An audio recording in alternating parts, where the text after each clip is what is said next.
Every year, many young boxing prospects are thrown into the ring as sacrificial lambs to catapult the promises that seem destined for glory. But when Calvin Grove thought himself superior to Maromero Paez, an Aztec warrior known for his unique background, destiny would prove that glory waits for no one. Welcome. In today's video, I'll take you through the two encounters between the American Promise and the circus clown that shook the world in the late 80s, with an ending that no one could anticipate. Get comfortable because the Paez slaughter is about to showcase the finest cut of meat of the time.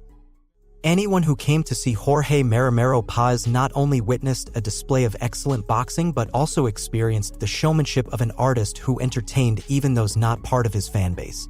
Offering everything in one place, he went from being a meme in the discipline to becoming a legend for his agility in the ring and the unmatched power of his fists. As an artist, his specialty was transforming the bloody battles he engaged in into art.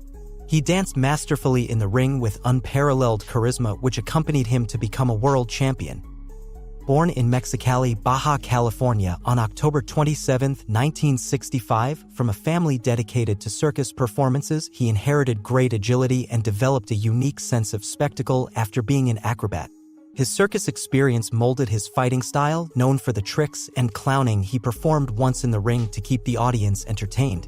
His eccentric personality led him to embrace the nickname Maromero, a direct reference to circus acrobats. His initial steps into the boxing ring were guided more by necessity than passion. For him, boxing was not a dream but a promise of sustenance. In his early days, he sought to elevate the noble art of boxing, hoping to secure a plate of meat every night for dinner, turning a vital need into his greatest motivation to leave his soul in every opportunity that entered the ring. Before stepping into professional boxing rings, his uncle revealed the secrets of boxing to be applied in an entertainment act within the circus, unaware that it would transform into a vocation that would shape his life. His boxing gloves seemed woven with the threads of fickle destiny, and when the time came, he left the circus behind to live the greatest odyssey of his life. His DNA was different from any other fighter on the scene, evident with every punch and dodge. The phrase, "ahead of his time," best defines Páez's stint in the discipline. Beyond selling a fight, his presence offered audiences an unexpected circus show in the ring, one they didn't anticipate liking. Thanks to his dance roots, he possessed perfect movements that facilitated a smooth transition to boxing. Initially considered cannon fodder or the trial by fire thrown at boxers who weren't performing well, he faced Calvin Grove, a prospect seemingly on a rapid rise to stardom in American boxing. With an impressive professional record of 37 wins, no losses, Grove was seen as the new promise of the discipline, marking the standard for future generations to follow. The opposite was expected for Páez, presented merely as a clown and anticipated to serve as a stepping stone to propel Grove to his next significant challenge.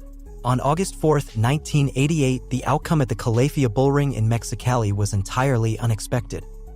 After intense exchanges in a bout escalating in intensity, Maromero achieved the unimaginable, standing tall in the 15th round. Unsatisfied with this, his brutal display of boxing prowess turned this last episode into the most electrifying of the entire encounter. Grove, unable to comprehend his inability to finish Páez, resorted to the tactics of weak and frustrated cowards, playing dirty to intentionally harm his opponent. The American did not anticipate that the tenacity Maromero had developed in the circus went beyond that of any rising star. Maromero knocked him down for the first time, and the audience went wild. Seeing him rise, Páez entered an almost supernatural frenzy and launched another attack to knock him down a second time. Grove got up a second time, but it was evident he was exhausted and on the verge of falling into the abyss of defeat. Even in the exhausting 15th round, Maromero ensured to leave the imprints of his fists in the minds of everyone watching.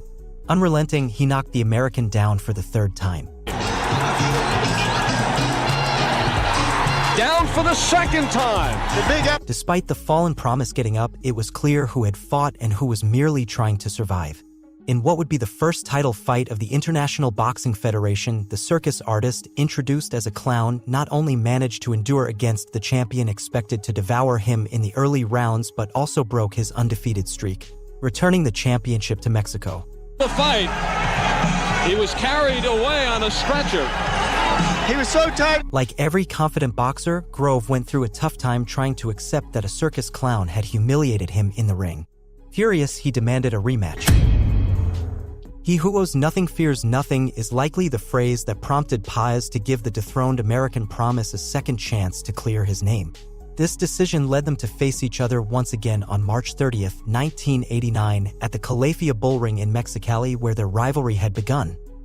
Grove thought his performance in the ring had evolved enough to defeat Maromero, but he had no idea what kind of fighter he would encounter once inside the squared circle. The man derogatorily called a clown had proudly embraced his origins and, armed with his strength, had become an unstoppable artist in the discipline. Before we proceed, I must warn you that the boxing carnage this match turned into is on another level. Don't take your eyes off for a second and maintain discretion. The Maromero we have the privilege of witnessing in this bout was simply different. Not only was he smarter in the ring, but he also executed better strategies for more decisive and severe victories. Maromero's defense and reflexes in this match seem to have been bestowed directly by the Aztec gods. His execution was not only admirable for the time, it's extinct today. He's got a different kind of confidence. With every second, Páez only demonstrated that he had become the master of hit and evade. It probably didn't take long into the match for Grove to realize that his decision to challenge an Aztec warrior for the second time would have a deadly outcome. Bob Spagnolia, the manager of Grove, was very upset last night. Grove should not pay any attention to that. Don't worry about that at all. What Páez... The fated American star seemed to throw candies with every attempted attack, while his weak legs trembled after each impactful blow from the Mexican. Calvin must have experienced a storm in his mind until Maromero finally made clear his supremacy. The magnitude of power emanating from Páez remains incredible even to this day. It seemed like destiny paralleled his first victory by knocking Grove down twice again. But for some reason, the referee refused to stop the fight. Grove is down! The bull closing in on the matador. No three. Calvin's desolation led him to be knocked down a third time. Despite getting up as soon as he could, he was completely shattered.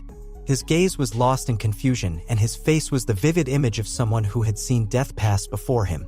It was then that the referee decided to stop Maromero, who had already unleashed the ferocity of his offense towards the remains of the promise that had once considered itself superior. This time, Maromero would reaffirm his value in the discipline by winning through technical knockout. Proving he's not a one-hit wonder, Jorge Maromero Páez had a brilliant stint in the discipline, but that's a story for another video. If you enjoyed the narrative, remember there's no better way to support the content than by leaving a like on the video. Do you have any other Maromero Páez fights among your favorites? Tell me about them in the comments.